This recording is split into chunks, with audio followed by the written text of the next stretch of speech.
Great civilizations are not always the ones we remember best. Some of history's most powerful and ingenious empires have vanished from our collective memory, their greatest achievements buried by sand, jungle, and time. This journey will unearth 25 forgotten legacies from these mysterious empires, stories that shaped our world in ways we are only beginning to understand. You will discover engineering marvels built to defy earthquakes, peace treaties that forged the very idea of diplomacy, and lost cities that mastered their environments with shocking precision. How did an empire rule the seas without leaving a single grand monument? Why would a king drink poison deliberately? By the end, you will see the tapestry of human history is far richer and more surprising than any textbook reveals. What do you believe is the most important legacy a civilization can leave behind? Our first forgotten legacy lies beneath the dusty plains of modern Pakistan and northwest India. It is a testament to order on a scale that would not be seen again for thousands of years. The cities of the Indus Valley civilization, like Harappa and Mohenjo-daro, were not built by accident. They were masterpieces of deliberate design planned with a precision that feels shockingly modern. Imagine walking down a street in Mohenjo-daro around 4,000 years ago. Your path would be straight and wide, laid out in a perfect grid pattern that divided the city into neat blocks. This was not a chaotic, organic growth. It was urban planning from a central, powerful authority that valued harmony and function above all else. But the true genius was not just on the surface. It was hidden underneath your feet. Every home, from the largest courtyard house to the smallest dwelling, was connected to an elaborate city-wide drainage and sewage system. Earthenware pipes carried wastewater from individual bathrooms out into covered street drains, which then channeled it safely away from living areas. This was a society that understood public health in a way many later civilizations did not. They even had uniform brick sizes. Whether you were in Harappa, hundreds of miles from Mohenjo-daro, the baked bricks used for construction were the same ratio, 1:2:4. This standardization speaks of a unified culture, a shared set of rules that governed everything from trade to architecture, and this is where the mystery deepens into profound silence. We have their meticulously planned cities, their advanced sanitation, their standardized tools, but we have almost no way of hearing their voices. The Indus Valley script, found on thousands of small seals and tablets, remains completely undeciphered. We cannot read their laws, their poetry, or their names. We see the results of a powerful, centralized authority, but we do not know who gave the orders or how they maintained such remarkable social order without the grand palaces or temples we associate with ancient kings. Their legacy is not written in words but etched into the very ground they walked on. It is a legacy of quiet, brilliant pragmatism, a civilization that mastered the art of living together in complex urban spaces and then vanished, leaving behind only the ghostly blueprint of their perfect, orderly world. This profound silence of the Indus Valley gives way to a different kind of forgotten wisdom, one born from constant, rumbling threat.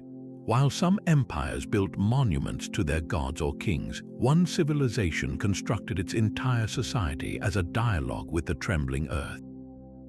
On the sun-drenched island of Crete, the Minoans did not just live with the danger of earthquakes, they learned to dance with it. Their architectural genius was a direct response to a volatile environment, a legacy of resilience often buried beneath the more famous legend of the Minotaur and the Labyrinth. Walk through the ruins of the Great Palace at Knossos, and you are not just seeing a royal complex, you are witnessing an ancient masterclass in seismic engineering. The Minoans understood that to fight the Earth's movement was futile, so they chose instead to absorb and redirect its energy. They employed a technique known as ashlar masonry, cutting limestone blocks with such precision that they fit together without mortar, creating walls that could shift and settle during a quake without completely collapsing. But they went further. Look closer at those same walls and you would find a hidden secret within their stone fabric. The Minoans embedded horizontal wooden beams, often of cypress wood, right into the masonry. These beams acted as shock absorbers, a flexible skeleton within the rigid stone body of the wall. During an earthquake, the wood would flex and compress, dissipating the destructive energy that would otherwise shatter solid rock. Even their foundations were designed with movement in mind. They used a layered approach, placing buildings on top of rubble-filled trenches or soft materials that could dampen vibrations, much like how a modern building might use base isolators. This was not guesswork, it was the accumulated knowledge of generations who watched, learned, and innovated.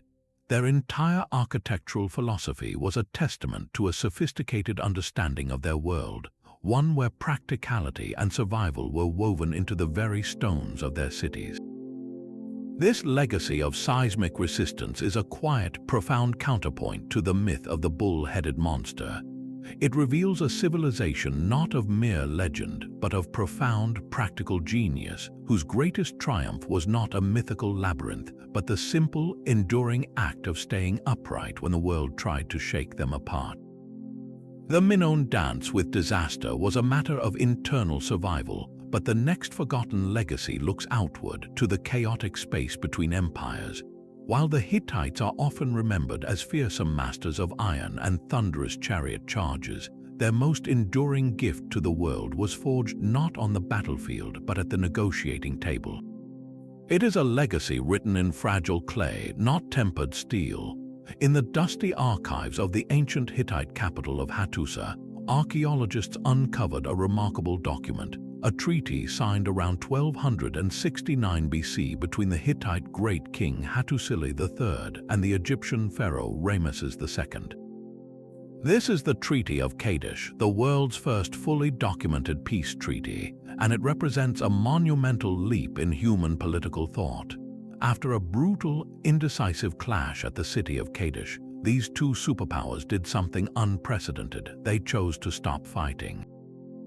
The treaty, preserved on baked clay tablets, is astonishingly sophisticated. It did not simply declare a truce, it built a framework for lasting peace. It established clear borders between the empires, promising mutual respect for each other's territory. It included a formal non-aggression pact, a promise that neither king would attack the other's land. Most remarkably, it contained a mutual defense clause, an agreement that each would come to the other's aid if a third party threatened them, or if internal rebellions arose. This was not a victor imposing terms on the vanquished, it was a treaty between equals. The language itself reflects this parity, referring to both rulers as great kings and treating them with identical respect. This concept of parity between sovereign states was revolutionary. It moved international relations from a simple hierarchy of power, where the strong dominated the weak, toward a system of formalized agreements and recognized boundaries. The Hittites, alongside the Egyptians, invented the very idea of diplomacy as we understand it, a process of negotiated settlement between independent nations. This legacy is the quiet foundation upon which all modern international law and diplomacy ultimately rest. It is a profound irony that this civilization, so renowned for its martial prowess and its secretive mastery of ironworking, should leave behind its most important lesson in a document of peace. Their greatest strength was not just in knowing how to wage war, but in understanding with stunning clarity when and how to end it. That revolutionary concept of a formal peace treaty shows how empires could shape the very rules of engagement. But long before empires could negotiate with each other, a single, shadowy culture had to invent the rules of civilization itself for an entire continent. Far from the Mediterranean world, in the humid lowlands of what is now southern Mexico, the Olmecs were quietly building the prototype. They are called the mother culture of Mesoamerica for a reason. They created a foundational blueprint so complete, so influential, that every major civilization that came after them would build directly upon its lines. Their true legacy is not a single artifact but an entire cultural operating system, adopted and rebooted by the Maya, the Zapotecs, and even the mighty Aztecs centuries later. Think of the most iconic images of ancient Mexico: the towering stone pyramids, the terrifying rubber ball game, the intricate calendar tracking the cycles of time. All of these began not with the cultures we know best, but with the mysterious Olmecs. They carved the first colossal heads, immense stone portraits of helmeted rulers with stoic, powerful expressions, from single blocks of basalt hauled from distant mountains. These were more than art, they were statements of divine authority and political power carved in stone, a template for royal portraiture that would echo for millennia. They constructed the first great pyramid centers, like the massive clay mound at La Venta, which shaped the sacred landscape and established the model for the temple cities to come. Perhaps most profoundly, they were master timekeepers. The Olmecs developed a complex calendar system that was the direct precursor to the famous Maya long count, a way of measuring vast cycles of time that gave cosmic order to human existence. There is compelling evidence they were grappling with the concept of zero, a mathematical leap of staggering importance, and they may have even used one of the continent's earliest writing systems. Their ritual ball game was not a sport, but a sacred drama reenacting cosmic battles, a tradition that would become central to religions across the region. Yet, for laying this entire foundation, the Olmecs themselves remain an enigma. We do not know what they called themselves. Their major cities were abandoned and reclaimed by the jungle centuries before the rise of classic Maya splendor. They are the ghost in the machine of Mesoamerican history, the forgotten architects whose blueprints were used to build some of the world's most celebrated ancient cultures, while their own name was nearly erased by time. The Olmecs laid a hidden foundation for others to build upon, but one empire's forgotten legacy was built to reach literally for the heavens in numbers that defy belief. South of Egypt, along the fertile banks of the Nile in what is now Sudan, the kingdom of Kush constructed more pyramids than all of Egypt combined. Over 200 of these steep-sided, narrow structures rise from the desert sands, a silent, sprawling necropolis that is one of archaeology's most visually arresting sights.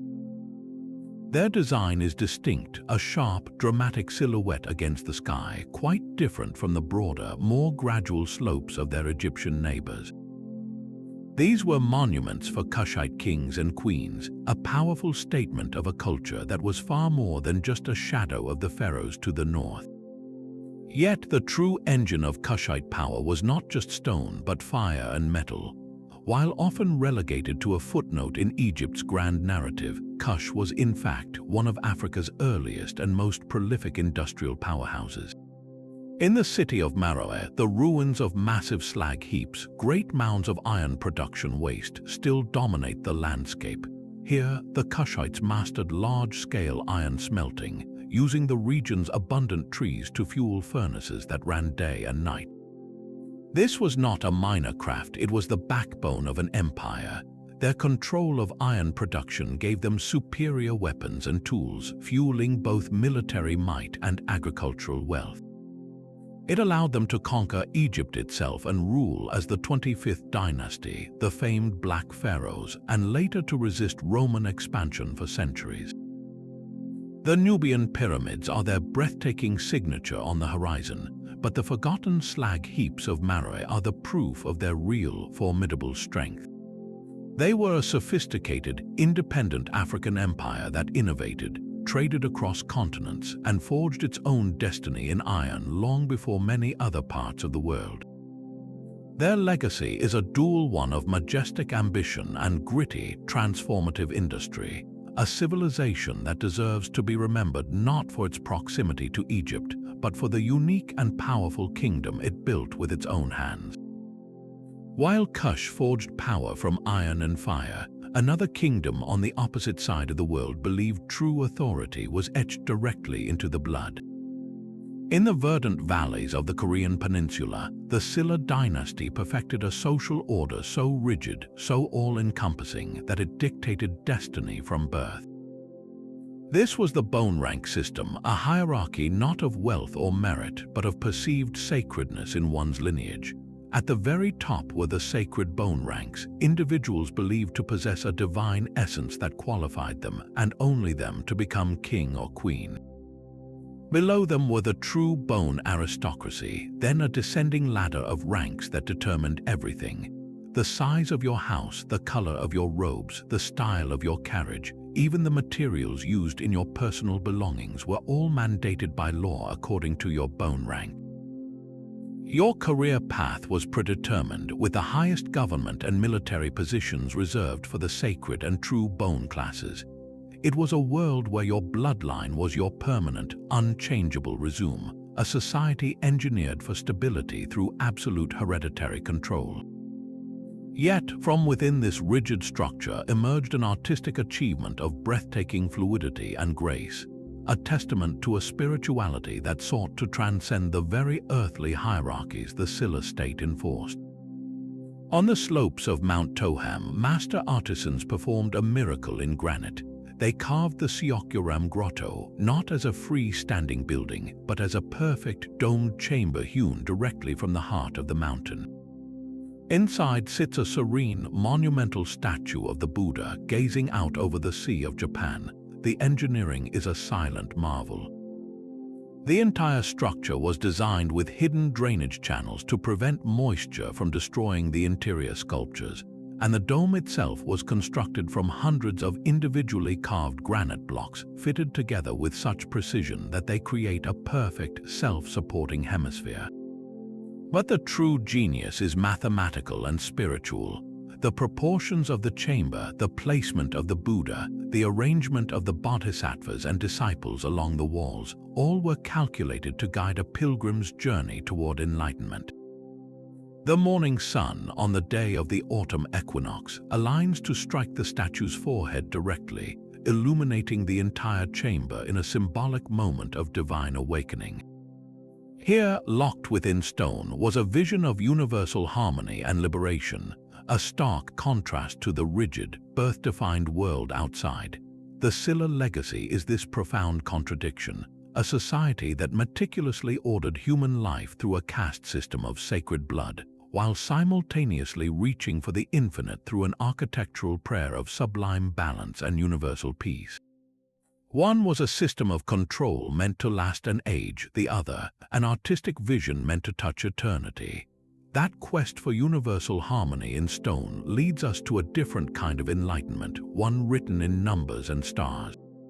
While kingdoms were built on blood and iron, one empire forged its legacy in the quiet, luminous language of pure intellect. The Gupta Empire of ancient India presided over a golden age so brilliant, its discoveries would silently shape the foundations of modern science, mathematics, and medicine, yet its name remains largely in the shadow of its contemporary empires to the west. This was not an age of conquest, but of contemplation, where scholars were the true royalty. At the very heart of this revolution was a man named Aryabhata. In the 5th century, when much of the world still pictured the cosmos with Earth fixed firmly at its center, Aryabhata proposed something radical. He suggested that the apparent rotation of the stars was actually caused by the Earth spinning on its own axis, and that the planets moved in elliptical orbits around the Sun. This was a heliocentric model proposed over 1,000 years before Copernicus, but Aryabhata's genius did not stop at the heavens. He calculated the value of pi to 4 decimal places, described the causes of solar and lunar eclipses with remarkable accuracy, and in the realm of mathematics, he provided a clear, systematic treatment of an idea that would become the bedrock of all higher calculation, the concept of zero as a digit. He did not invent the idea of emptiness, but he formalized zero's place in the decimal system, transforming it from a philosophical concept into a powerful mathematical tool. This was the true spark of the numerical revolution. Meanwhile, in the bustling centers of learning, physicians were compiling the foundational texts of Ayurveda, systematizing complex surgeries, classifying diseases, and promoting preventative care through diet and herbal medicine. Their anatomical knowledge and surgical techniques were astonishingly advanced for their time, and the Gupta metallurgists performed miracles of their own. The iron pillar of Delhi, standing over 7 meters tall and weighing more than 6 tons, was forged in the 4th century. The true marvel is that after more than 1,600 years exposed to sun and monsoon rain, it shows not a single speck of rust. This is a testament to a purity of iron and a skill in craftsmanship that modern science still admires and strives to fully explain. This flourishing extended to literature and the arts, with the great poet Kalidasa composing works of sublime beauty, and universities like Nalanda attracting scholars from across Asia. The Gupta legacy is a profound reminder that an empire's true power can be measured not by the land it conquers, but by the light of understanding it ignites, a light that continues to illuminate our world in ways we scarcely stop to recognize. That luminous light of Gupta intellect illuminated the natural world, but another empire found its genius not in the stars but in the stubborn, sun-baked soil. While history remembers Carthage only as Rome's fiery rival, its true, enduring legacy was one of green, growing abundance. Before the legions finally razed the city and sowed its fields with salt, Carthage was the undisputed master of the Mediterranean's most valuable resource, fertile land. Their power was built not just on warships, but on vineyards, olive groves, and wheat fields that stretched across North Africa, a testament to an agricultural science so advanced it would outlive the empire itself. The Carthaginians transformed arid landscapes into lush, productive estates through sheer hydraulic ingenuity. They constructed vast, sophisticated irrigation networks, channeling precious water from distant sources through canals and cisterns to nourish their crops. They practiced intensive farming and crop rotation long before it became standard, understanding how to maintain soil fertility season after season. They cultivated exotic fruits, perfected olive oil and wine production, and bred prized livestock, turning their territories into the breadbasket and luxury goods supplier of the ancient world.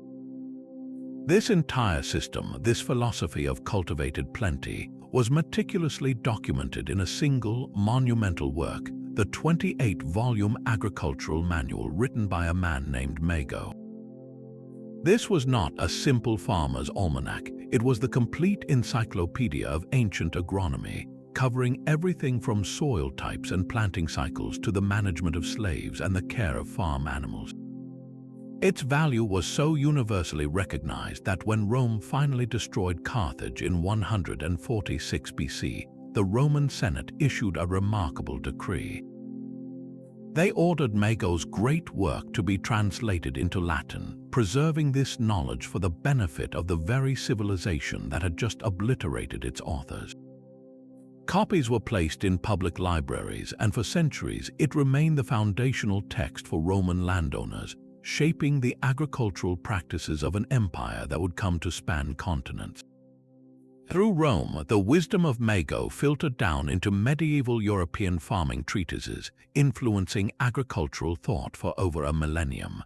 The true legacy of Carthage, therefore, is not merely the smoke of its final burning, but the deep-rooted knowledge of how to make the earth itself flourish, a knowledge so vital that even its fiercest enemies could not bear to see it lost.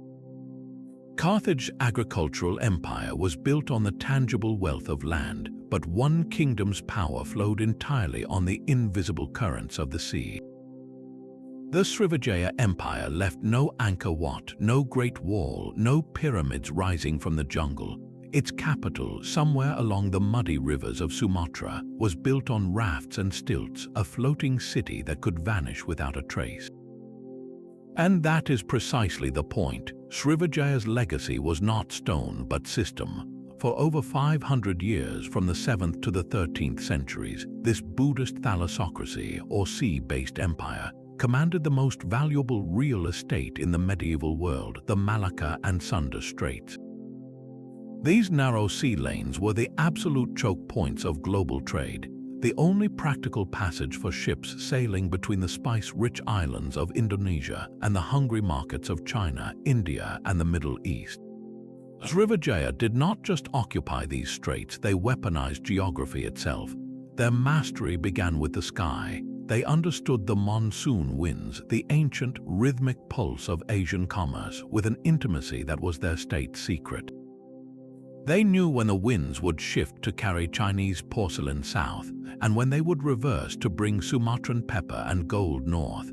Their fleet, a combination of swift patrol vessels and intimidating warships, enforced a simple, brilliant rule. Any merchant wanting to pass through their straits had to stop at a Srivijayan port. These were not simple harbors, but heavily fortified entrepôts, bristling with docks, warehouses, and garrisons. Here, the empire's power became real. They offered protection from pirates, fresh water and supplies for weary crews, and safe harbor to wait for the next favorable wind. In return, they levied tariffs, a tax on virtually every precious item that floated past their shores. Gold, silk, camphor, sandalwood, all paid a toll to the invisible kings of the sea. They became the essential, wealthy middlemen, a sprawling maritime toll booth that funded their glittering court and their patronage of Buddhist scholarship without ever needing to conquer vast inland territories. Their model of control through choke points, tariffs, and naval policing was a blueprint. You can see its echo centuries later in the Venetian control of the Adriatic, the Hanseatic League's grip on the Baltic, and even in the strategic thinking of modern naval powers.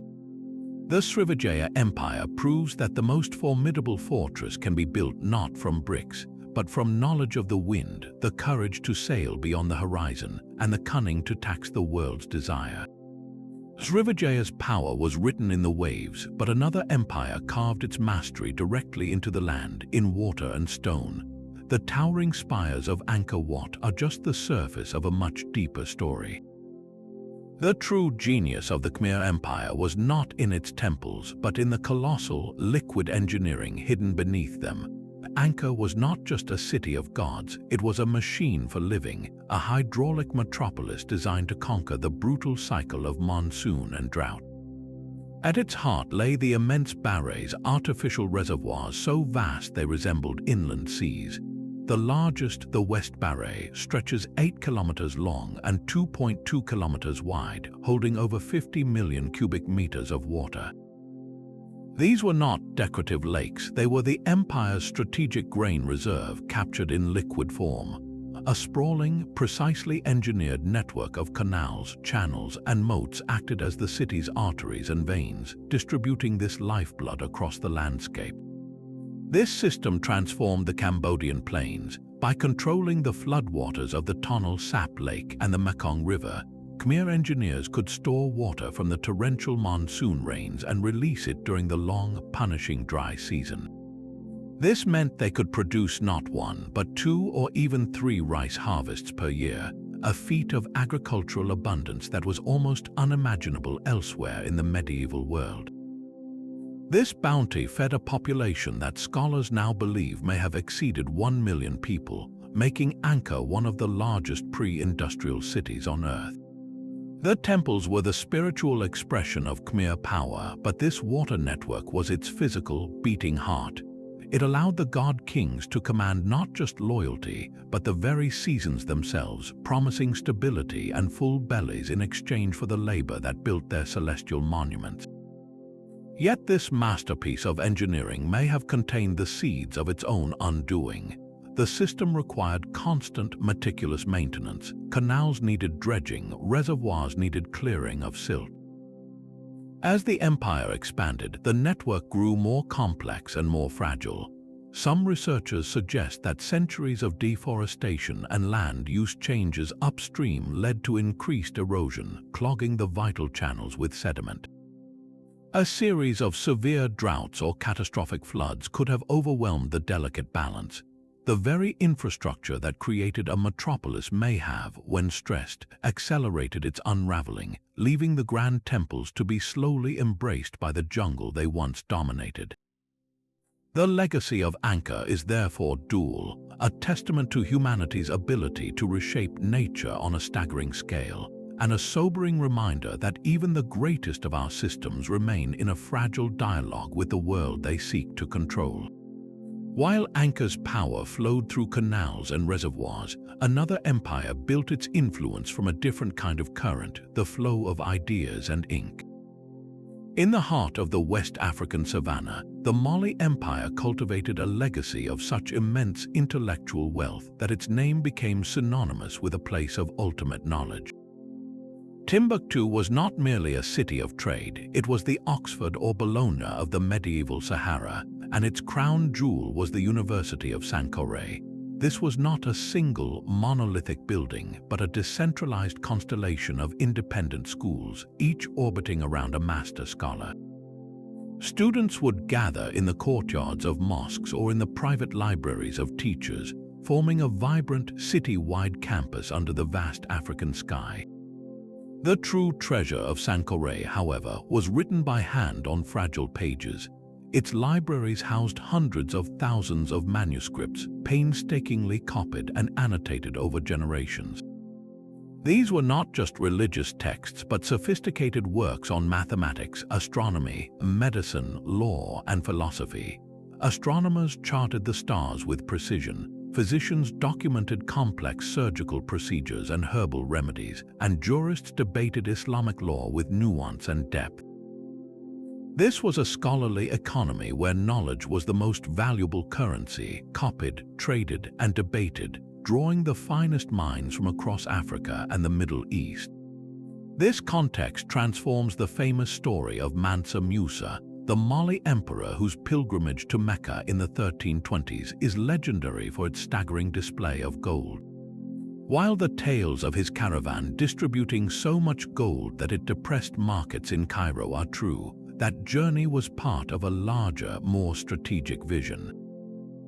Mansa Musa was not just a pilgrim, he was a headhunter and a patron on a global scale. He returned from his Hajj with architects like the Andalusian poet and engineer Abu Ishaq al-Sahili, who helped design Timbuktu's iconic Sankore Mosque, the physical heart of the university. He actively recruited scholars, offering them prestige, security, and wealth to relocate to Mali. His famed wealth was not just for show, it was the capital that funded an intellectual revolution, positioning his empire as the undeniable center for learning and high culture. The legacy of Mali, therefore, is twofold: the dazzling gold that captured the world's immediate attention, and the quiet, enduring ink that captured its knowledge, proving that the most powerful empires are those that invest not only in armies but in the boundless territory of the human mind. Mansa Musa's golden patronage built libraries under the open sky, but another civilization inscribed its knowledge directly onto the landscape, using the sun and moon as its pen. High on the arid plateaus of the American Southwest, the ancestral Puebloans, sometimes called the Anasazi, engineered a silent, stone dialogue with the cosmos. Their legacy is not merely the breathtaking cliff dwellings of Mesa Verde, but a sophisticated astronomical architecture that turned entire canyons into celestial calendars. At Choco Canyon, the great house of Pueblo Bonito was not haphazardly placed. Its massive, D-shaped curve and its cardinal walls are aligned with breathtaking precision to the solar cycles. On the summer solstice, the sun rises in perfect alignment with its southeastern wall, and key internal doorways channel beams of light to mark specific points on the floor as the year progresses. This was urban planning governed by the heavens, but the true masterpiece of precision is found at Fajoda Butte, a solitary sandstone spire rising from the canyon floor. Here, 3 large stone slabs lean against the cliff face. At noon on the summer solstice, a dagger of sunlight slices perfectly between 2 of these slabs to strike a spiral petroglyph carved into the rock behind them. As the seasons turn, the light dagger moves, touching different parts of the spiral to mark the equinoxes and the winter solstice. This sun dagger was a living solar clock, an immutable confirmation of the Earth's journey around the sun, etched in light and shadow. The alignments go even deeper, hinting at an understanding that spanned generations. Some scholars propose that the layout of Choco's great houses corresponds not just to the annual solar cycle, but to the much longer 18.6-year lunar cycle, the time it takes for the moon's rising and setting points to complete a slow migration across the horizon. This suggests a society that watched the sky for decades, patiently recording patterns and then embedding that long-term knowledge into the very foundations of their community. This was not abstract stargazing, it was a matter of survival. In an environment of marginal rainfall, knowing the exact timing of solstices and equinoxes was crucial for planting and harvesting. Their astronomy was inseparable from their agriculture, and their architecture was the physical link between the two, a permanent stone almanac ensuring their society remained in rhythm with the universe. Their sudden departure from these magnificent sites remains one of history's great mysteries, but the silent stones they left behind continue to speak, marking the passage of seasons with a light that has not failed for 1,000 years. The silent stone calendars of the ancestral Puebloans measured time by the sun, but another kingdom left its history written in a living alphabet and carved into the sky itself. The kingdom of Axum, rising from the highlands of modern Ethiopia and Eritrea, forged a dual legacy of profound communication and staggering ambition. Its first gift was a voice that refused to be silenced. The Ge'ez script began its life adapted from South Arabian inscriptions around the 5th century BC, but the Axumites transformed it into something entirely their own. This was no static set of symbols, it was a dynamic, evolving language that became the vehicle for an entire civilization's memory. Long after Axum's political power waned, Ge'ez did not fade into obscurity like so many ancient tongues. Instead, it performed a miraculous feat of preservation, becoming the sacred liturgical language of the Ethiopian Orthodox Church. For over a millennium, it has been the language of prayer, of illuminated religious manuscripts, and of royal chronicles, creating an unbroken literary tradition that stretches from antiquity to the present day. Even more remarkably, Ge'ez is the direct ancestor of Ethiopia's modern national languages, Amharic and Tigrinya, spoken by millions today. This script is more than writing, it is a cultural life support system, a continuous thread of identity that has safeguarded a unique version of Christianity, a distinct historical narrative, and a rich body of literature from being swallowed by time. It is a legacy of ink and vellum that proved more durable than any fortress wall. Yet, Axum was also a kingdom that spoke in the language of monumental stone. Its second legacy stands in stark, physical contrast to the flowing script, the towering, razor-edged obelisks known as stelae. These are not the rounded pillars of Rome or Egypt, but multi-story monoliths carved to resemble abstract, slender towers. The greatest of them, now fallen, stood over 33 meters tall, the height of a 13-story building, and was precisely carved from a single block of solid granite. The engineering feat is mind-boggling. How did they quarry, transport, and erect such a colossal stone in the 4th century? Each stele is intricately decorated with false doors, windows, and beam ends, representing a symbolic multi-story palace for the deceased.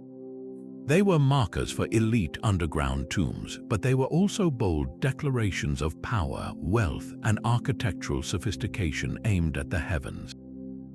These stelae announce a kingdom that was no peripheral outpost, but a core participant in the ancient world, a hub of trade that connected Rome with India, and a powerful, independent African civilization with its own unmistakable aesthetic.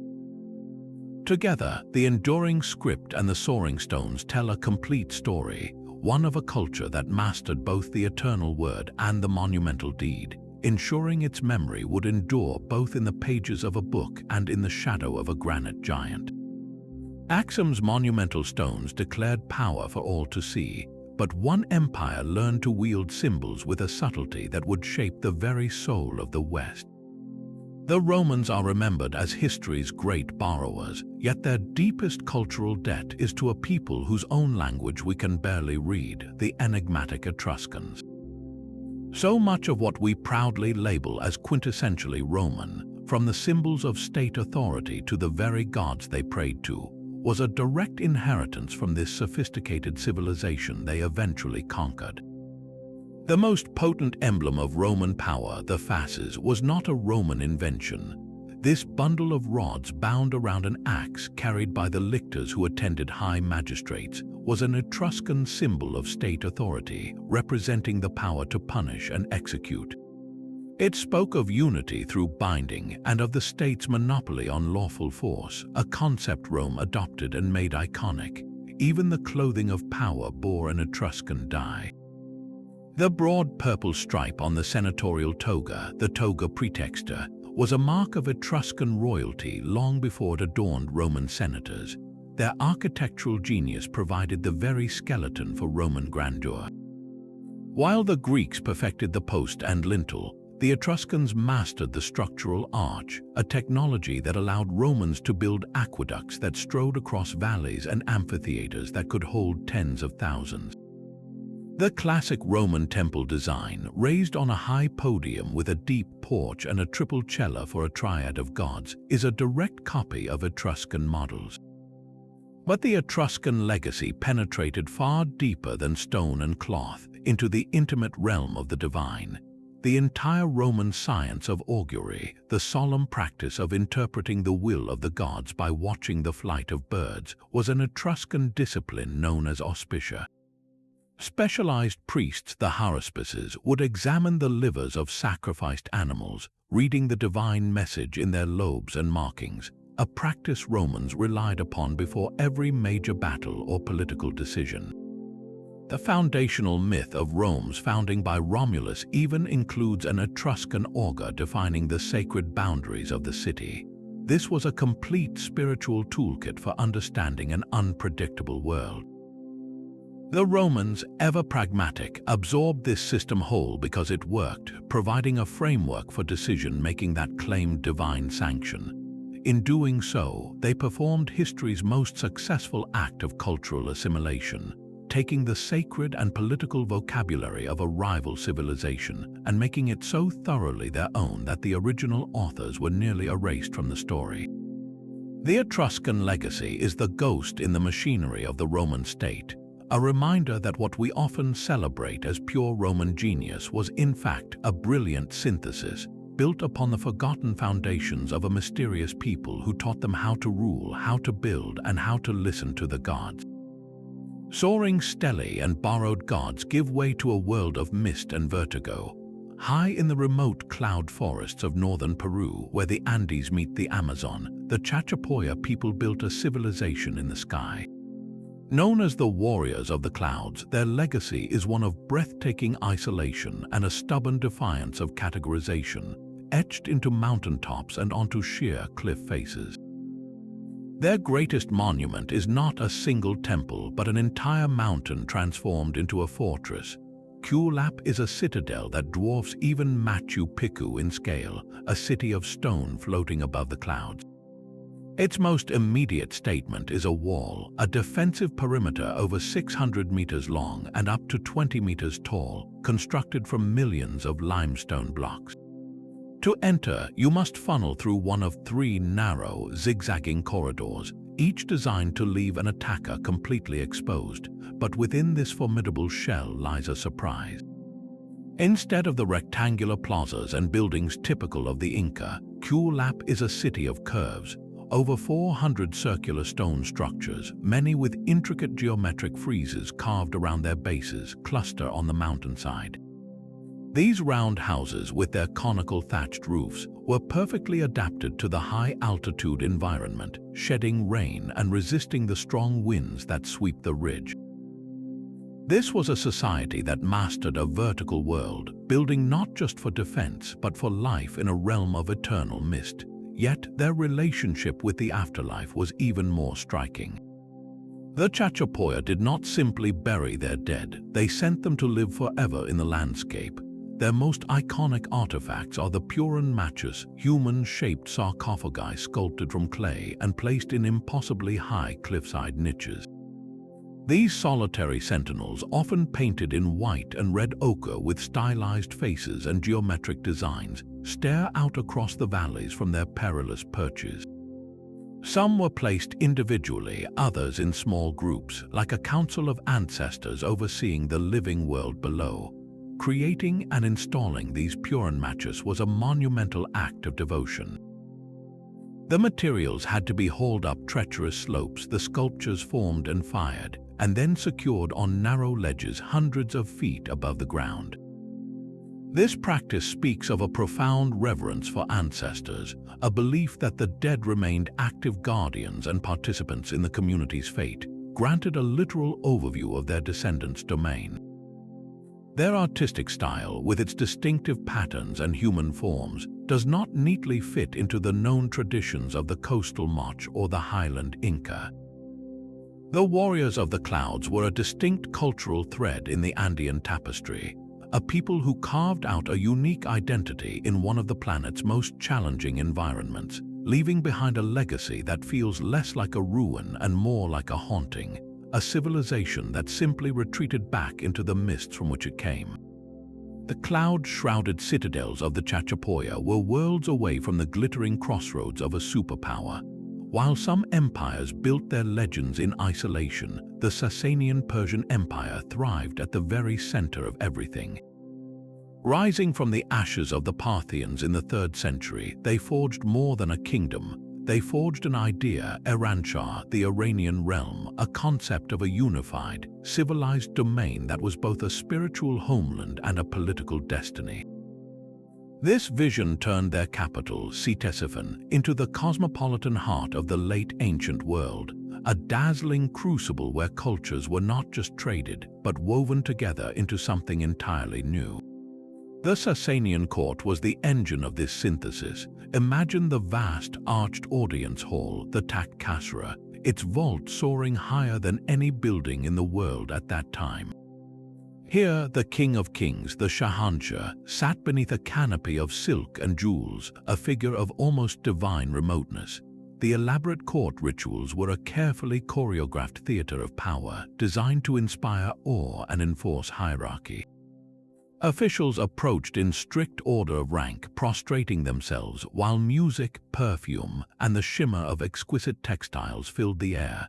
This was not mere extravagance, it was political language. Every gesture, every symbol communicated the empire's invincible order and sophistication, and the world was watching. The Byzantine emperors across the border, locked in eternal rivalry with the Sasanians, looked upon this spectacle and adopted much of its ceremonial splendor for their own court in Constantinople, understanding its power to command loyalty and project majesty. This Sasanian template of courtly ritual would, centuries later, echo in the palaces of Islamic caliphs and even in the chivalric courts of medieval Europe, shaping the very idea of royal grandeur. But the Sasanian legacy was far deeper than pageantry. They were voracious patrons of the mind, establishing the legendary Academy of Gondeshapur. This was not a single school but an entire intellectual city, a beacon that attracted the greatest thinkers from across the known world. Nestorian Christian scholars brought Greek medical and philosophical texts, fleeing Byzantine persecution. Indian mathematicians and astronomers arrived with their knowledge of the stars and the concept of zero. Persian Zoroastrian magi contributed their own ancient wisdom. At Gondeshapur, these streams converged. Greek works by Plato, Aristotle, and Galen were translated into Syriac and later into Persian, studied, debated, and expanded upon. Physicians combined Greek anatomy with Indian herbal remedies, creating a medical tradition of remarkable breadth. The Academy maintained a working hospital, arguably one of the first of its kind, where theory met practice. This massive project of translation and synthesis preserved the classical knowledge that had been fading in the West after the fall of Rome. It created a vast repository of learning that, within a century of the empire's fall to the Arab conquests, would be translated again into Arabic, forming the very foundation of the Islamic Golden Age. The scholars of Baghdad's House of Wisdom stood on the shoulders of Sasanian translators. Their sophisticated bureaucracy, with its detailed land tax system and organized postal service, provided a model of administration that the later Islamic caliphates would directly inherit and refine. We remember the Sasanians for their epic wars with Rome, the capture of emperors, and the defense of their frontiers, but their true, forgotten victory was cultural. They served as the essential bridge between antiquity and the medieval world, gathering the scattered embers of Greek, Indian, and Persian thought, and fanning them into a flame so bright it would illuminate civilizations for 1,000 years to come. Their wars defined borders, but their cosmopolitan court and scholarly zeal defined an era. That cosmopolitan flame of Sasanian Persia illuminated courts and academies, but far to the south, on a different continent, another civilization built its authority from the earth itself, in stone that spoke of a different kind of power. The wind whispers through the granite ruins of Great Zimbabwe, a sound that carries a legacy of silent, monumental proof. These are not the soaring towers of Axum or the intricate carvings of Angkor. The power of this kingdom is in the sheer, weighty presence of its walls. Built entirely without mortar, using a technique called dry stonewalling, the structures are a masterpiece of gravity and precision. Enormous granite blocks, some weighing many tons, were carefully shaped and stacked to form smooth, curved walls that have stood for over 700 years. The most iconic of these, the Great Enclosure, features a perimeter wall over 250 meters long and up to 11 meters high, curving gracefully to create a vast private space. The skill required is staggering. Each stone had to be selected and placed so that its weight and the friction between blocks created a perfectly stable structure, resistant to time and weather. This was not just construction, it was a statement. In a landscape of wood and thatch, these immense stone walls symbolized permanence, security, and divine authority. They were the physical manifestation of a ruler's power, separating the sacred elite from the rest of society and proclaiming that this kingdom was built to last. But stone was only half the story. Great Zimbabwe was not an isolated fortress. It was the vibrant, beating heart of a commercial empire that stretched across southern Africa. From this inland capital, a vast trade network pulsed with life. Zimbabwean merchants controlled the flow of gold from the region's rich mines, sending it in ingots and dust down to the bustling Swahili coast city-states like Kilwa. There, it was exchanged for coveted luxuries from across the Indian Ocean, glazed ceramics from Persia, colorful glass beads from India, and fine Chinese porcelain. Ivory from elephant herds and copper from northern mines also flowed along these routes, weaving the African interior into the tapestry of global medieval trade. The wealth this generated is evident in the very soil of the ruins, where archaeologists have unearthed fragments of these distant goods. This legacy is a powerful, silent rebuttal. For centuries, European colonists and explorers refused to believe that an indigenous African civilization could have created such a sophisticated stone city.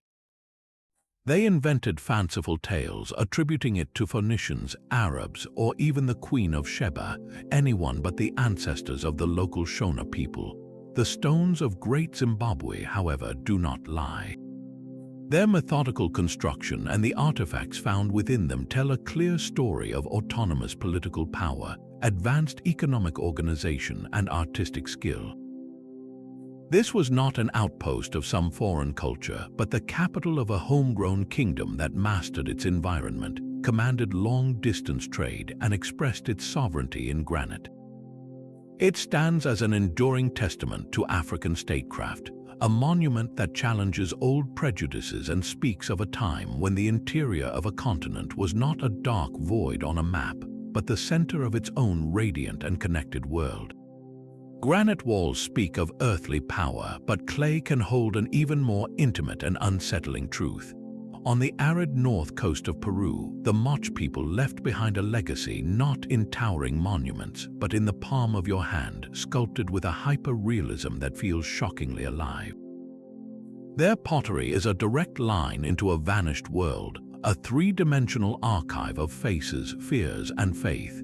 The most haunting of these are the portrait vessels, individual human heads crafted with such meticulous detail that they seem to capture not just a likeness but a personality. You can see the set of a jaw, the wrinkles around eyes, the specific hairstyle or headdress denoting rank. Some appear serene, others grimace in what looks like pain or ecstasy. These are not generic idols, they feel like portraits of real people, perhaps rulers, priests, or revered ancestors immortalized in fired clay. This artistic precision extends to their famous stirrup spout bottles, where the spout forms a stirrup shape that loops back to the top of the vessel.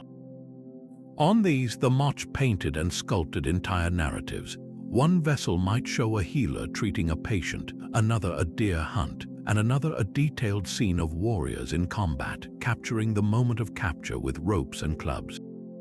This was a society documenting its own story without a written alphabet, using art as its primary historical record. But this vivid record takes a dark and ceremonial turn. Many vessels depict elaborate ritual scenes involving a figure now called the warrior priest or the decapitator, often shown holding a ceremonial toomey knife and a severed head. For decades, these were thought to be symbolic or mythological.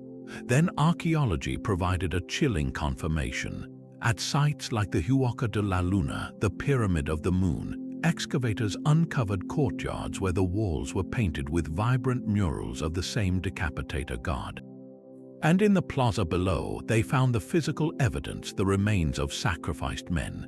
These individuals showed signs of severe trauma, and the chemical analysis of their bones revealed they were not from the local area, but likely captured warriors from rival valleys. The rituals appear to have been highly theatrical, involving captive procession, the consumption of a ritual beverage, possibly containing a hallucinogen, and finally, execution and bloodletting, with the blood offered to the gods and perhaps even consumed by the priests. This grim practice was not mere bloodlust, it was deeply tied to the Moch's survival in one of the world's most capricious environments. Researchers now see a compelling link to the El Niño phenomenon, the periodic warming of Pacific waters that brings catastrophic rains and flooding to the Peruvian coast, followed by devastating drought. A major El Niño event could wipe out entire canal systems and farmlands in a single season.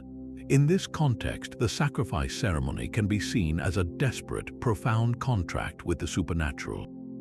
The offering of life force, the blood of powerful warriors, was the ultimate payment to appease the gods and restore balance to a chaotic climate. The captured enemy, transformed into a sacrificial victim, became the key to ensuring rain would fall and the sun would shine in proper measure.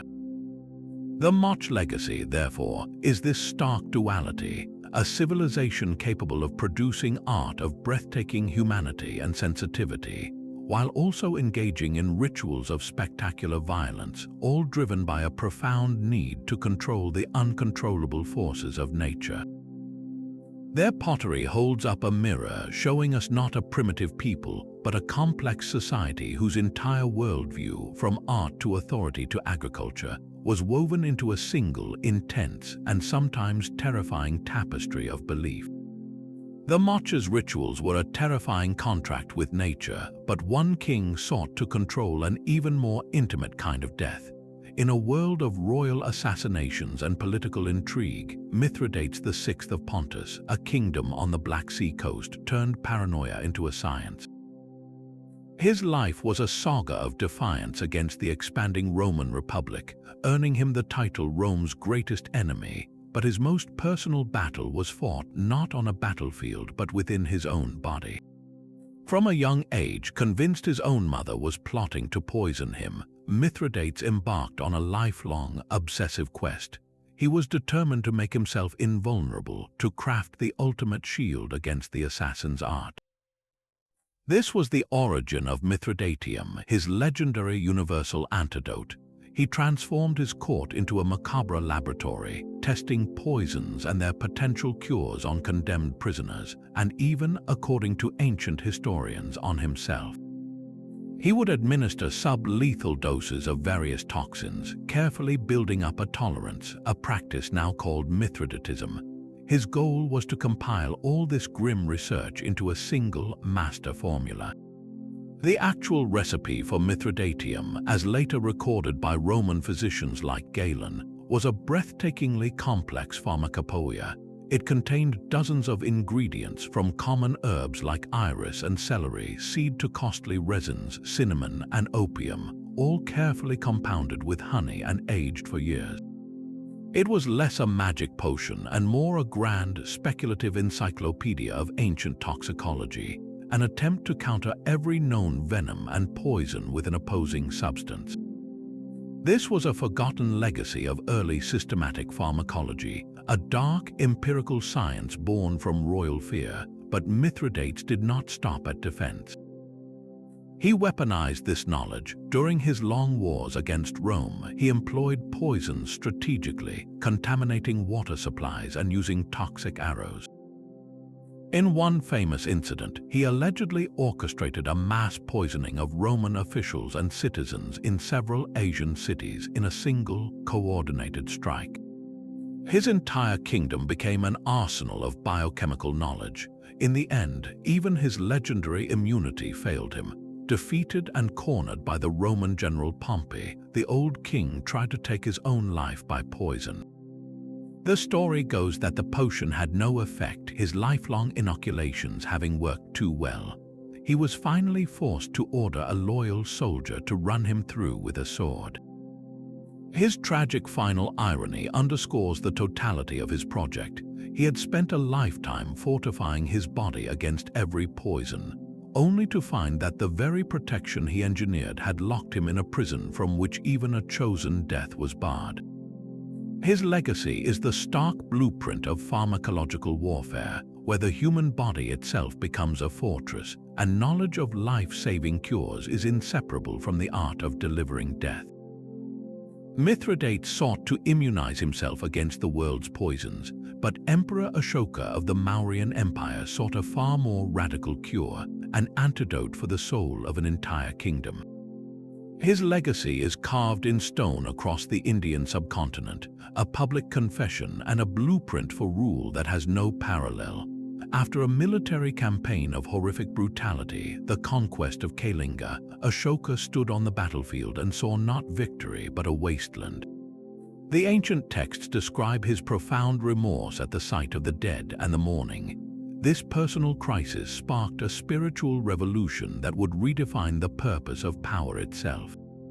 He embraced the teachings of Buddhism, and rather than keep this conversion a private matter, he turned it into the foundation of state policy. He ordered his new philosophy, his Dhamma, to be inscribed on great polished stone pillars and rock faces at crossroads and pilgrimage sites from modern Afghanistan to southern India. These edicts were not proclamations of conquest or lists of royal titles.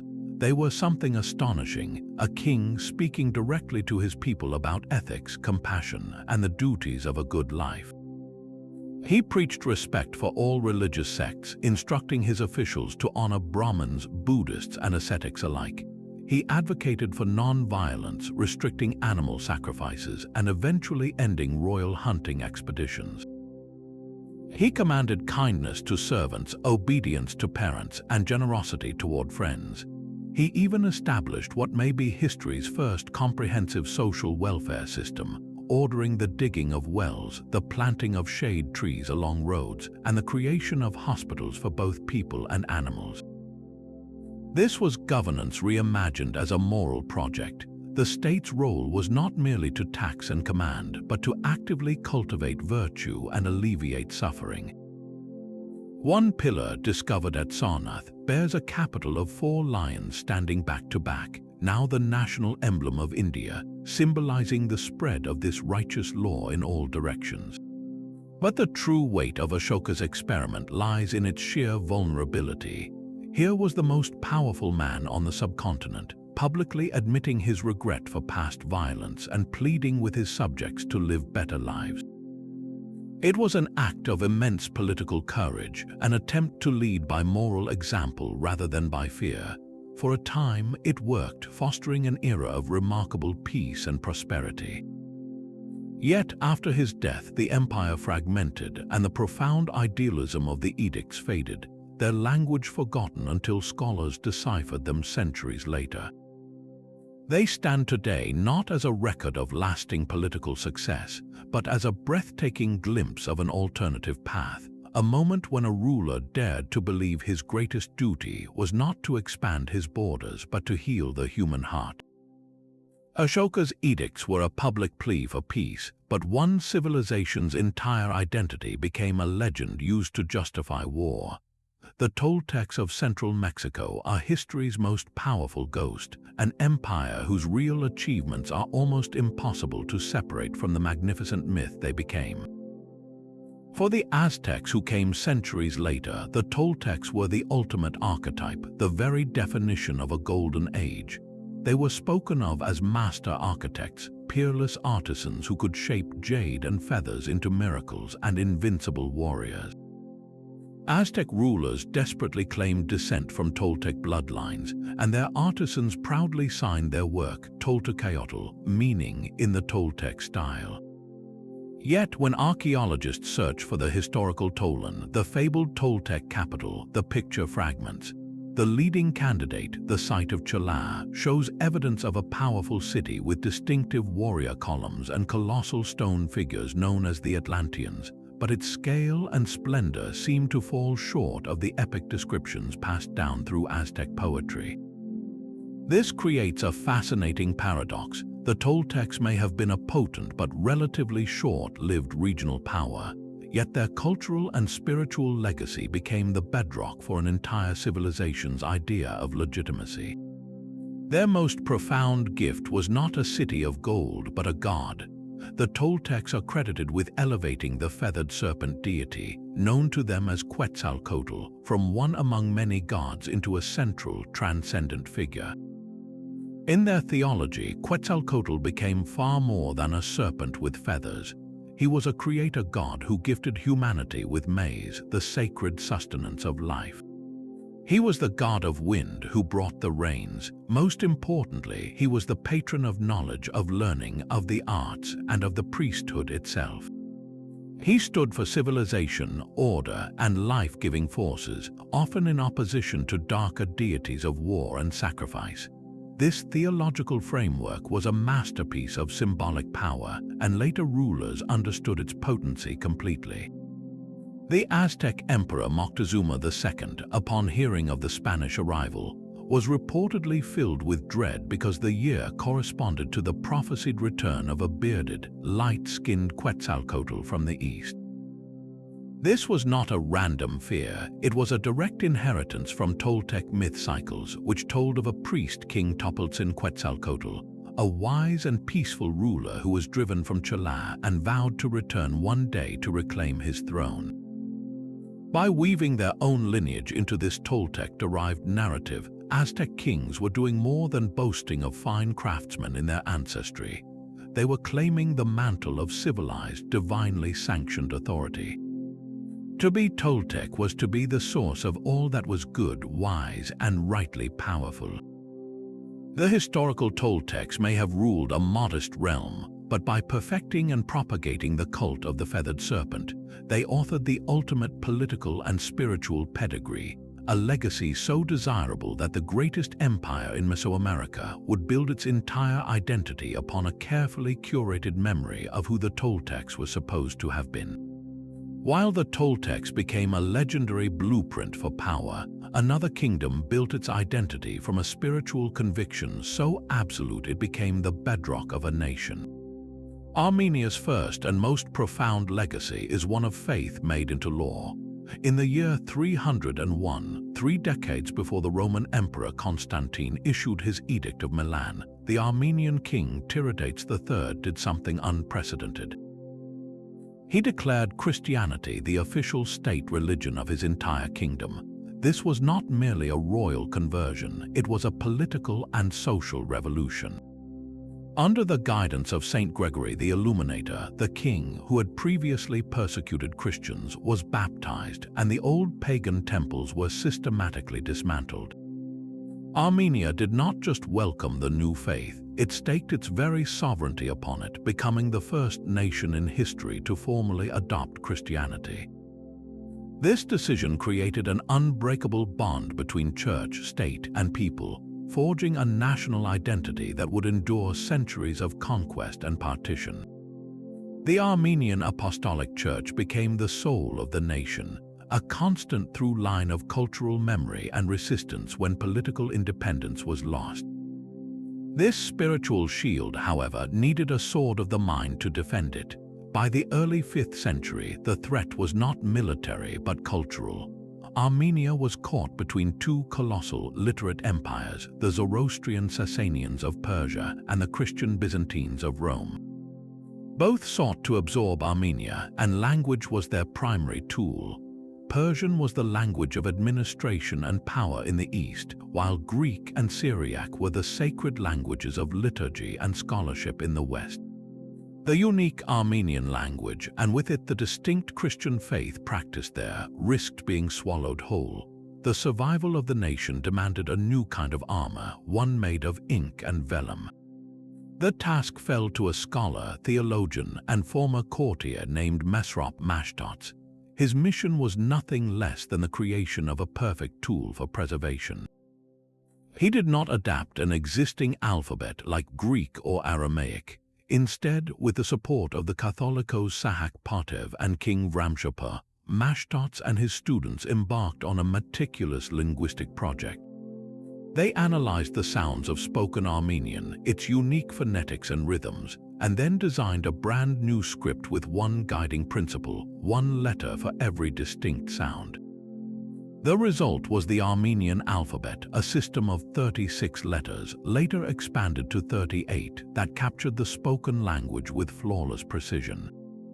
This was a revolution in accessibility. Suddenly, the Bible and liturgical texts could be translated directly into the vernacular, allowing every Armenian to hear the scripture in the language of their home and heart. But Mashtots and his school did not stop there. They launched a monumental translation project known as the Golden Age of Armenian literature. They rendered not only the Bible, but also major works of Greek and Syriac theology, philosophy, science, and history into Armenian. In many cases, the original Greek texts they translated from were later lost, making the Armenian versions the only surviving record of those ancient thoughts. This alphabet became more than a writing system, it was a fortress. It safeguarded doctrine from foreign interpretation. It created a cohesive literary culture that reached from history to poetry, and it gave a scattered people a unified written voice. For centuries, through Persian rule, Arab caliphates, and Ottoman domination, the Armenian alphabet, taught in secret monasteries and hidden schools, kept the language and thus the national consciousness alive. The script is a beautiful, angular art form in itself, but its true power is symbolic, a testament to the idea that the most potent act of defiance is not always on a battlefield, but in a quiet scriptorium where a people decide to write their own story in their own letters forever. While Armenia forged its identity through script and faith, a whirlwind of horsemen was reshaping the entire political map of Asia. The Hephthalites, often called the White Huns, are history's great disruptors, a nomadic confederacy that swept out of Central Asia like a force of nature. Their legacy is not one of building empires, but of breaking them, clearing the stage for an entirely new medieval world. In the 5th and 6th centuries, they struck with terrifying force at the two great pillars of classical civilization in the East. To the south, their relentless raids fatally weakened the glorious Gupta Empire of India, shattering its political unity and draining its treasury, bringing an abrupt end to that celebrated golden age of science and art. To the west, they waged a brutal, decades-long war against the mighty Sasanian Persian Empire, even capturing and killing a Persian king. These were not mere border skirmishes, they were existential conflicts that exhausted these ancient superpowers, leaving them vulnerable and hollowed out. The Hephthalites did not just defeat armies, they shattered an old order. Yet, from this chaos emerged unexpected conduits for culture. As the Hephthalites established their own domains across the trade routes of Central Asia, from Bactria to the Tarim Basin, they became unlikely custodians of the Silk Road. While they were formidable warriors, they were also pragmatic rulers who understood the value of commerce, and crucially, many of the Hephthalite elites adopted Buddhism. This patronage proved vital. As they controlled key oasis cities and mountain passes, they provided a measure of stability and protection for Buddhist monks, missionaries, and merchants traveling between India and China. Monasteries flourished under their rule, and art from this period shows a fascinating synthesis, blending Indian Buddhist motifs with the distinct artistic styles of Central Asia. In a profound irony, these destroyers of India's great Buddhist patronizing empire became essential facilitators for the religion's final, triumphant push along the northern Silk Road into East Asia. Their domains became a bridge, ensuring that the spiritual currents of a fractured India continued to flow across the continent. Their impact on India may have been even more deeply ingrained, woven into the very fabric of society. Some historians propose a controversial but compelling theory that the Hephthalite invasions fundamentally hardened the Hindu caste system. The traditional Varna system was theoretically based on spiritual purity and social function. But in the violent aftermath of the Hunnic incursions, the theory goes, the need for social cohesion and identity became a matter of survival. The ruling elites, the Brahmins and Kshatriyas, may have enforced much stricter endogamy, the rule of marrying only within one's group, to preserve their lineage and status against the foreign, barbarian influence. The system became less fluid, more rigidly hereditary, and more explicitly concerned with ethnic and racial purity in response to this traumatic encounter.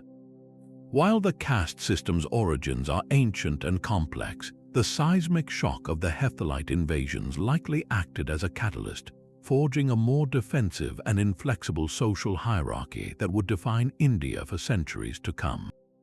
Ultimately, the White Huns were a classic example of a catalyst civilization. Their own empire did not last, eventually crumbling under a combined assault from the Sasanians and the rising Gokturks. But the vacuum they created was immense. By crippling the Gupta and Sasanian empires, they cleared vast swaths of territory of entrenched power. This destabilization directly paved the way for new political forces. In India, it led to a patchwork of regional kingdoms, changing the subcontinent's political trajectory. In Persia, it left the Sasanians exhausted, a factor that would contribute to their stunningly rapid collapse before the Arab-Muslim armies just a century later. Most significantly, in Central Asia, their downfall opened the grasslands for the ascendance of the very Turkic peoples who helped defeat them. The Gokturks and subsequent Turkic confederacies filled the power vacuum the Hephthalites left behind, beginning the long process of Turkic migration and settlement that would forever alter the cultural and demographic landscape of Eurasia from Anatolia to the Tarim Basin. Their legacy, therefore, is written in the ruins they caused and the new worlds that grew in the sunlight that followed the storm. That void left by the Hephthalites was a space for new kingdoms to rise, and one of the first to master it did so from a landscape of water. Before the monumental stones of Angkor or the floating markets of Srivijaya, there was Funan. This kingdom, flourishing from the 1st to the 6th centuries in the fertile Mekong Delta, is the ghostly prototype, the foundational blueprint upon which all later classical Southeast Asian empires would build. Its legacy is not in towering ruins we can easily visit, but in systems of water, trade, and power that became the region's political DNA. The Mekong Delta today is a vast, flat patchwork of rice paddies and winding rivers, but in Funan's time it was a dynamic amphibious world. The people of Funan did not see water as an obstacle, they saw it as their medium. They engineered it with stunning ambition, carving a vast network of canals across the landscape. These were not mere irrigation ditches. Some canals stretched over 50 miles long, and were up to 100 feet wide, monumental feats of earth-moving that served a dual, brilliant purpose. First, they transformed agriculture. By controlling the flow of freshwater and draining swampy land, they created vast, productive rice plains, generating the agricultural surplus needed to support cities and a ruling elite. Second, they were highways. These straight, wide canals formed an efficient transportation grid, allowing goods and people to move swiftly across the kingdom in boats, tying distant settlements directly to the capital. This hydraulic engineering created a unified, manageable state from a watery wilderness, a lesson in environmental mastery that the later Khmer Empire would take to its own epic scale at Angkor. But Funan's true power was its position. It sat at the natural maritime crossroads between the two great cultural and economic poles of the ancient world, India and China. Chinese chroniclers describe Funan as a wealthy entrepot, a bustling warehouse of the seas.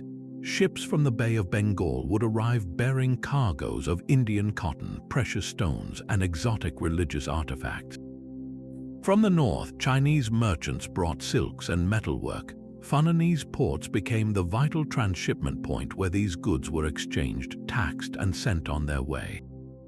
The kingdom grew immensely wealthy not from conquest but from connection, mastering the art of the tariff and the safe harbor centuries before Srivijaya.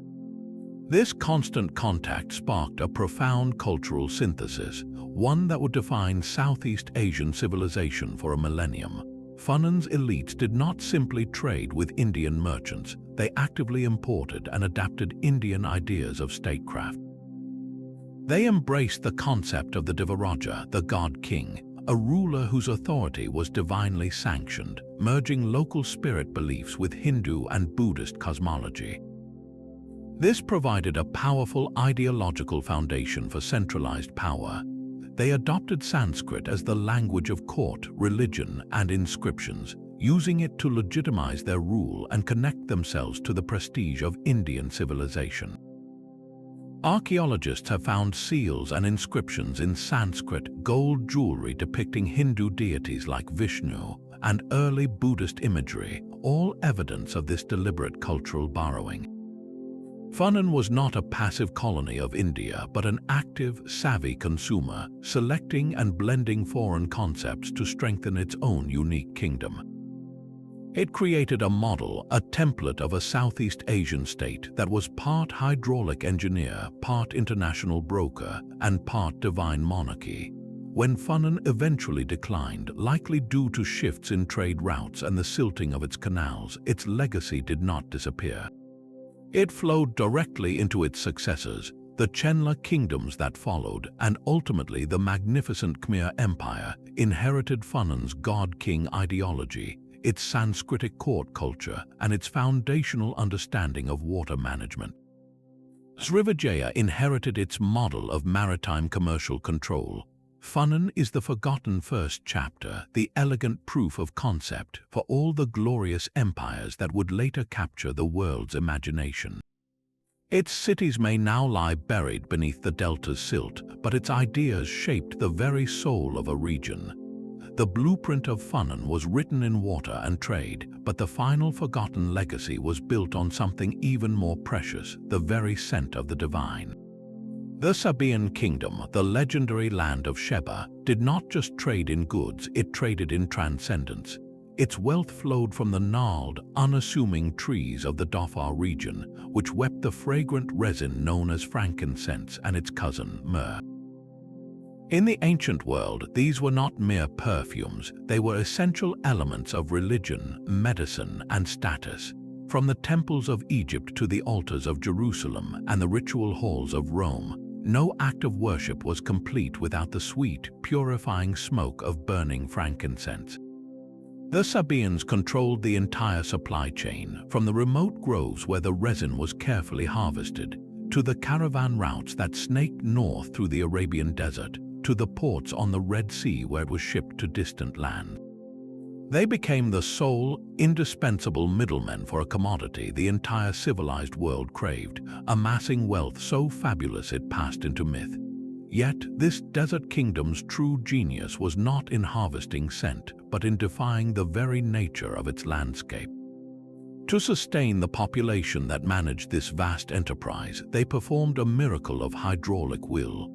In the dry valley of Wadi Donna, they constructed the Great Dam of Marib, a masterpiece of ancient engineering that turned the desert green.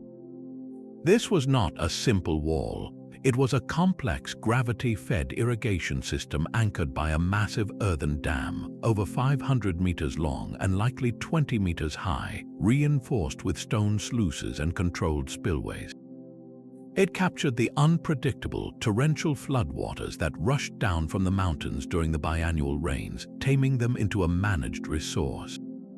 The water was then released through a network of secondary dams and distribution channels, feeding an oasis that sustained a vast area of farmland, supporting a population of perhaps 50,000 people in the heart of the desert. For over 1,000 years, through constant maintenance and expansion by successive generations, the dam at Marib was the beating heart of the kingdom, the engineering marvel that made the Perfume Empire possible. It was a covenant between a people and their environment, a promise written in stone and earth that life could flourish in the most unforgiving of places. But covenants can be broken. After centuries of service, the dam began to fail. Sediment buildup, perhaps neglect, or a final catastrophic flood around the 6th century AD caused a breach. The resulting failure was so culturally catastrophic that it was immortalized in the Quran as a divine punishment for ingratitude, a symbol of a great power brought low. The collapse of the dam scattered the tribes, ended the organized incense trade, and truly marked the end of an ancient era. The legacy of Sheba, therefore, is a haunting duality, the ephemeral, world-spanning power of a sacred scent, and the monumental, earthbound ambition of a dam that held back the desert for a millennium. One represents the height of human connection, weaving together empires through a common desire for the divine. The other represents the ultimate vulnerability of even our greatest works, a reminder that the most sophisticated systems are in a perpetual, fragile negotiation with the forces they are built to control. And with that, our journey through 25 forgotten legacies comes to a close. We have crossed from the silent, orderly streets of the Indus Valley to the cloud citadels of Peru, from the ink-stained libraries of Timbuktu to the stone calendars of Choco Canyon. These are not footnotes, but entire chapters of human ambition, ingenuity, and spirit that were nearly lost. They teach us that history is not a single grand narrative, but a mosaic of countless experiments in how to build a society, understand the cosmos, and leave a mark upon the world. The next time you look at a map, remember the empires that are not labeled, the kingdoms that exist now only in the stories their stones still whisper. Their greatest legacy may simply be the question they leave us with: what magnificent, fragile wonders are we building today that the future might one day struggle to remember? These 25 legacies are a testament to a hidden history, a parallel world of human achievement that thrived outside the familiar spotlight. We have seen empires of commerce that taxed the wind, kingdoms that built calendars from light and shadow, and dynasties that forged identity from ink and alphabet. This incredible diversity reveals a profound truth about our past. It was not a straight line of progress from a few famous centers, but a sprawling, simultaneous experiment in civilization. Ingenuity bloomed in deserts and on mountain peaks. Adaptation turned floodwaters into fortune and earthquakes into architectural principles, and connection wove continents together through trade in scent, scripture, and steel. So why did these vibrant stories fade into whispers? The reasons are as varied as the empires themselves. Some were deliberately erased, their cities razed, and their names scrubbed from the records by conquerors seeking to claim their legacy as their own. Others were peacefully absorbed, their ideas so seamlessly woven into the fabric of a successor culture that the original threads became invisible. Many faced a slow surrender to their environment as shifting climate patterns, silted canals, or fallen dams unraveled the delicate systems that sustained them. And for some, it was simply the relentless passage of time, the gradual silence that settles when a language is no longer spoken and the last keeper of an oral tradition passes away. This is not a story of failure, but of the fragile, beautiful impermanence of human endeavors. Each of these legacies invites us to look at the map of history differently, to see it not as a finished painting with a few bold figures, but as a vast, intricate tapestry. Countless threads have been woven in, faded, or cut short, and many more likely remain entirely undiscovered, waiting beneath the sand or the forest floor. The true wonder is that we are still finding them, still learning to read their languages and understand their genius. So we leave you with this question as you look back on this journey from the Indus to the Andes. Which of these forgotten empires resonated with you the most? Was it the silent, orderly cities of the Indus Valley, the cosmic architects of Choco Canyon, or the scholarly kings of Timbuktu? Share your thoughts below and let's keep the conversation and the discovery going.